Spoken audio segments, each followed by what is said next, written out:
ऐसा है कि बुनियादी स्वभाव भारत का जो है उसके आधार पर जो होगा, यानी भारत की आत्मा के आधार पर जो होगा वो आत्मनिर्भर होगा। आत्मनिर्भर यानी केवल स्वावलंबी और विजयी ऐसा नहीं है। स्वावलंबी में स्व महत्व की बात है।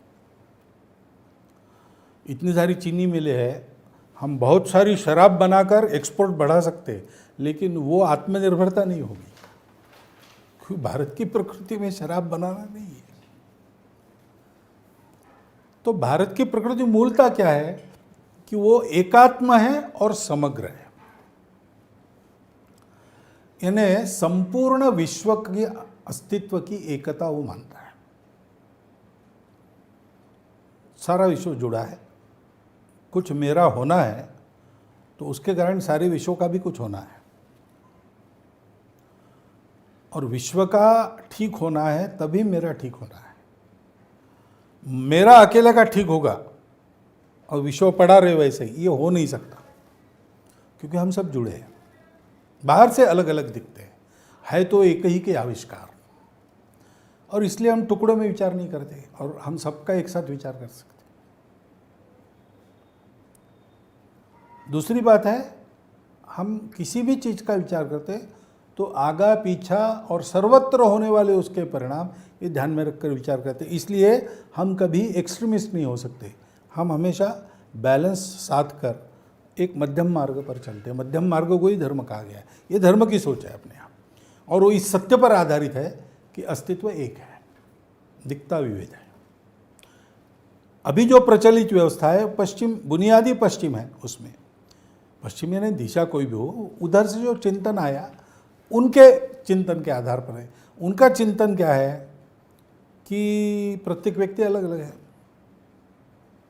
वैसे ही शरीर मन बुद्धि अलग है, वैसे ही समाज का हित अलग है, व्यक्ति का हित अलग है, सृष्टि का हित अलग है। और इसलिए सुख सबको चाहिए, सुख के साधन चाहिए। ये तो भारत में भी है, वहाँ भी है।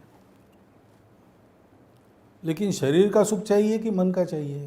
प्राधान्य वहाँ शरीर के सुख का। शरीर के सुख के लिए जितना आवश्यक उतना मन का, बुद्धि का सुख चाहिए। हमारे यहाँ का नहीं भाई, सबका सुख चाहिए, इसलिए सबके सुख को कुछ न कुछ संयम रखना पड़ेगा। वो कहते हैं ऐसी जरूर नहीं, एक्सट्रीम की तरफ जाओ कोई बात नहीं। व्यक्ति का सुख चाहिए तो बस struggle for existence, survival of the fittest, उससे झगड़ा होता है, दुख उत्पन्न होता है, तो व्यक्ति को बिल्कुल दबाव। समाज का सुख, व्यक्ति मात्र मशीन का पुर्जा है समाज नाम, तो स्वतंत्रता नहीं आती। जो डॉक्टर अंबेडकर साहब ने कहा संसद में, स्वातंत्र्य और समता एक साथ लानी है तो बंधुभाव चाहिए, और बंधुभाव ही धर्म है। क्योंकि बंधुभाव का कारण क्या है? हम सब एक है, होना नहीं हमको है ही, हम भूल गए, हमको याद करना। तो ये बुनियादी बात होने के कारण हमारे यहाँ हमने विकास किया। अभी तो रिसर्च है ना कि 1000 साल तक विश्व की अर्थव्यवस्था में हम नंबर 1 रहे। उस समय विश्व के बहुत बड़े भूभाग पर हमारा प्रभाव तो था ही, साम्राज्य भी हमारा बहुत बड़ा था, यानी पॉलिटिकल इन्फ्लुएंस देखे तो। लेकिन ऐसा सब होने के बाद भी हमने दुनिया में जाकर किसी देश को समाप्त कर दिया, ऐसा नहीं हुआ है। हमारे यहाँ के ढाके की मलमल अभी भी कंप्यूटर युक्त मशीनों में बनना कठिन है। इतनी अच्छी टेक्नोलॉजी हमारे पास थी, लेकिन हमारे यहाँ पर्यावरण की हानि नहीं हुई कभी, क्योंकि हमने सबका हित एक साथ साधा। उसके लिए सबके स्वार्थ की दौड़ को संयमित किया। सबको स्वतंत्रता मिली, लेकिन सबको यह भी मिला कि अपनी स्वतंत्रता का उपयोग सबको स्वतंत्र करने में करो। इसलिए हमारे यहाँ किसान अपने बीज खुद बनाता था। किसान हमारा बीज के लिए उसको कहीं जाना नहीं पड़ता था, वो अपना बनाता था, खाद अपना बनाता था, सारा अपना बनाता था। आप अभी देखिए जो हमारे परंपरागत जैसे टूथपेस्ट है, कोई टूथपेस्ट आपको बताती है कि वो सारे जंतुओं को मार देगी, मारती है, केमिकल्स रहते हैं उसमें मारती है। दतौन क्या काम करती है? दतौन मारती नहीं, दतौन रेगुलेट करती है। ये जो देशी बनते हैं कीटनाशक वगैरह, वो नाश नहीं करते, उनको नियंत्रित करते, वो हानि नहीं कर सकते। इस प्रमाण में उनका भी जीवन है ना भाई।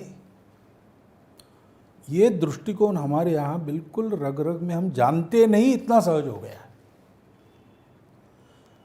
विश्व में सारे संघर्ष समाप्त करने हैं, विश्व में सबकी उन्नति एक साथ करनी है, ये हो नहीं सकता। इस कगार पर विश्व पहुंचा है कि हमने 2 प्रयोग करके देखे, व्यक्ति को महत्व दिया नहीं हुआ, समाज को दिया नहीं हुआ, ईश्वर मानकर चले, ईश्वर छोड़कर चले नहीं हुआ, लोकमत के आधार पर चले, वैज्ञानिक आधार पर चले नहीं हुआ।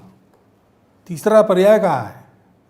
ये तीसरा पर्याय है कि दोनों काम आपने किए, तब आपने तीनों को जोड़ने वाला चौथा नहीं देखा। हमारे यहाँ वो पहले देखा गया। इसलिए अर्थ काम को अनुशासन में रखकर मोक्ष की ओर चलाने वाला धर्म हमारे पास है। शरीर मन बुद्धि को अनुशासन में रखकर आत्मा परमात्मा की ओर उसको ले जाती है। और इसलिए व्यक्ति, समष्टि, सृष्टि तीनों की उन्नति और इन सब का भाव परमात्मा की तरफ बनता है। ये बेसिक दृष्टि है, उसके आधार पर हमको सारे जीवन की पुनर्रचना करनी पड़ेगी, सोचना भी पड़ेगा, रिसर्च भी करना पड़ेगा।